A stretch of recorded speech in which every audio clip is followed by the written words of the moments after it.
বিএনপির স্থায়ী কমিটির সদস্য সালাহউদ্দিন আহমেদ বলেছেন, যে দলের নীতি আদর্শ ও পরিকল্পনা নেই তারা শুধু ধর্মের নামে ট্যাবলেট বিক্রি করে।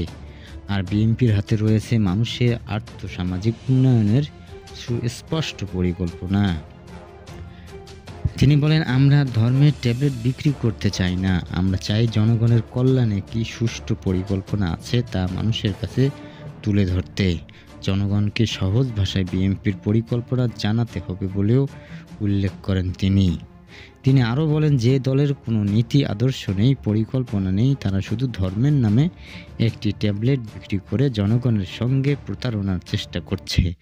জনগণ ইতিমধ্যে তাদের চেয়ে তাদের মুখোশ উন্মোচন হয়ে গেছে।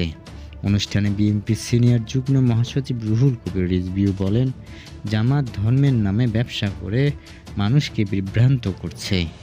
7 দিন ব্যাপী বিএনপির এই কর্মসূচি আজ দ্বিতীয় দিন। এই কর্মসূচির মাধ্যমে আগামীর বাংলাদেশ বিষয়ে মানুষের মধ্যে মতামত নেবে বিএনপি। এই আলোকে প্রস্তুতি করা হবে দলটির নির্বাচনীয় ইশতেহার। দ্বিতীয় সেশনের সমাপনী অনুষ্ঠানে প্রধান অতিথি হিসেবে থাকবেন বিএনপির ভারপ্রাপ্ত চেয়ারম্যান তারেক রহমান। তিনি ভার্চুয়ালি যুক্ত হবেন। গতকাল উদ্বোধন হওয়ার এই কর্মসূচি চলবে 13 ডিসেম্বর পর্যন্ত।